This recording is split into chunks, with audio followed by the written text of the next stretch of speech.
That Fall, a play for radio by Samuel Beckett, directed and produced by Everett Frost. Maddie Rooney was played by Billie Whitelaw, and Dan Rooney by David Warrilow. Christie and Station Master Barrel were played by Jerome Kilty, Mr. Tyler by George Bartenieff, and Mr. Slocum by Alvin Epstein. Susan Willis was Miss Fit. Brad Friedman was Tommy. The female voice and Dolly were Melissa Cooper and Christine Edis, and Jerry was played by Lute Ramblin. All That Fall was recorded in New York at the RCA studios by sound engineer Mike Moran. The associate producer was Faith Wilding. Studio sound effects were created by Charles Potter. Production engineer was David Rapkin. Production assistants were Laura Belzy and Craig Peden.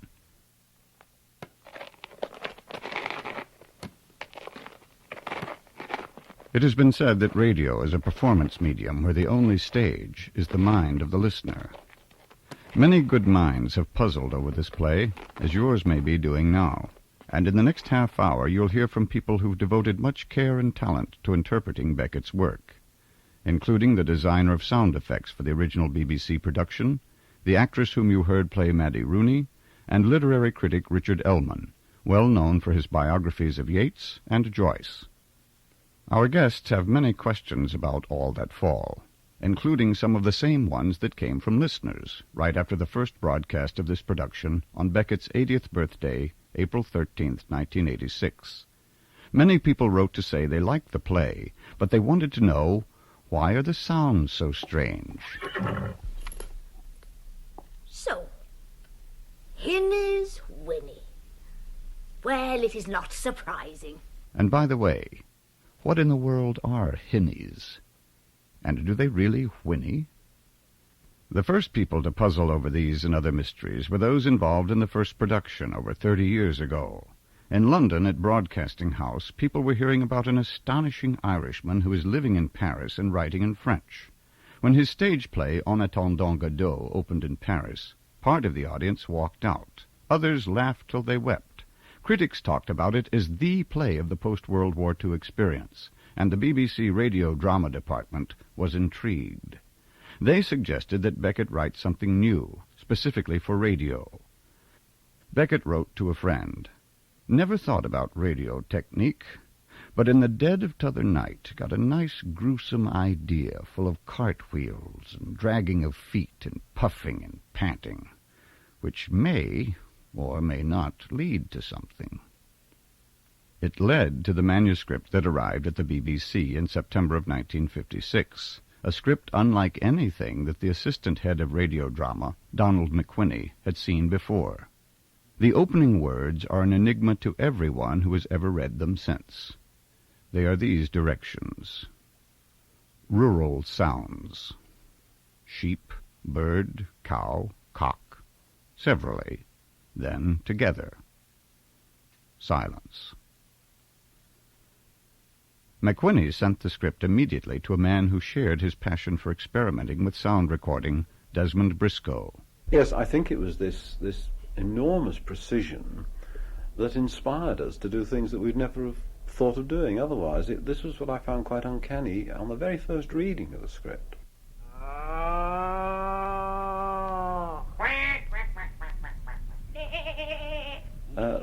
The way it was specified. I mean, right from the opening of the script. I mean, the animals and the repetition, the slowing down, the stopping.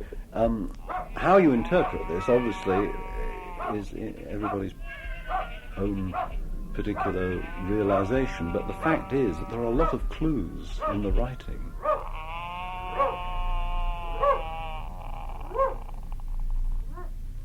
McQuinney directed the actors to make animal cries in a retarded tempo, as a little musical prelude.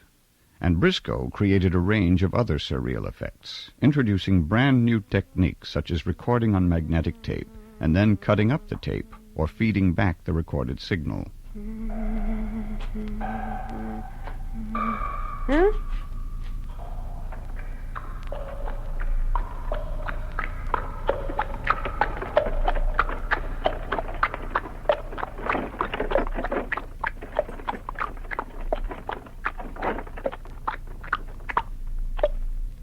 Is that you, Christy? It is, Ma'am.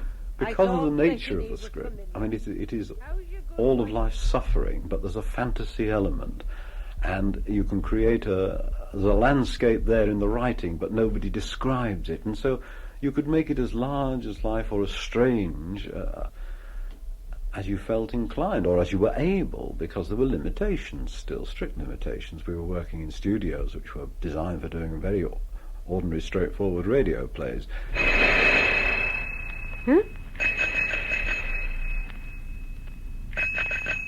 Mrs. Rooney, pardon me if I do not doff my cap. The sounds that startle Maddie Rooney also startle the radio audience. Remember, this was 1957, before synthesizers, before multitracking, in fact, before the BBC's famous radiophonic workshop. The challenge of producing All That Fall led directly to the founding of the workshop, pioneering techniques for what our ears now take for granted, sounds tailored to the rhythm and style of scripts, in film and television as well as radio. And the surreal sounds and silences of the BBC's production inspired others to take radio writing in new directions.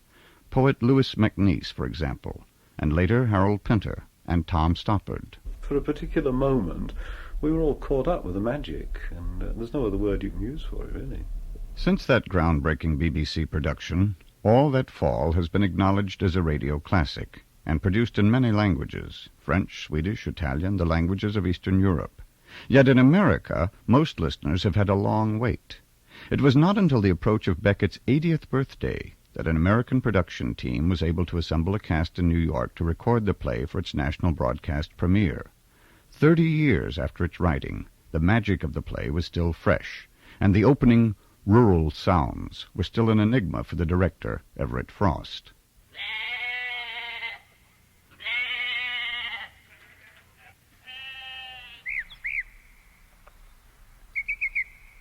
If one sees, as I do and others have, the drama unfolding out of Maddie Rooney's consciousness, in the sense that nothing takes place in the drama that she's not aware of, we hear things, at least in my production, we hear things in the way in which she's aware of them.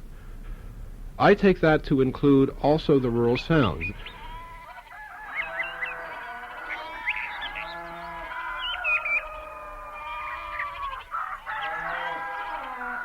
The difficulty with that, for an audience, is that we are beginning to perceive, as Maddie perceives, from Maddie's perception, before we have a real grasp of who Maddie is or where we are. Now, that's tricky. It's different than the usual strategy of radio, in which one can establish an ambience, the ambience of a city, the ambience of a countryside, and then put a character inside that ambience. It isn't what happens here. We are already inside of a head, hearing as that head hears, before we know what that head is or what it's doing. Now, it's difficult on radio, but it's impossible on the stage. And this is one of the reasons, one of the many good reasons, I think, why Beckett was so clear that this thing is indeed meant to come out of the dark. Poor woman. All alone in that ruinous old house. Out of the dark, the distant music of Schubert's Death and the Maiden comes to us because Maddie listens for it. And identifying with the loneliness of an old woman who plays that record, she identifies herself to the radio listener. Her words establish the rhythms of her attention to her world as well as ours to her, and her voice becomes a measure of her suffering. And of course this lady is getting more and more in a state of exhaustion and panic and distraughtness, sort of Sam described her as, we had a marvellous phrase for her, what was it? She's in a state of abortive explosiveness, which is a lovely phrase. Billie Whitelaw, and building the texture of her interpretation of Maddie Rooney, brought to this production her unique experience in developing a succession of other memorable Beckett roles.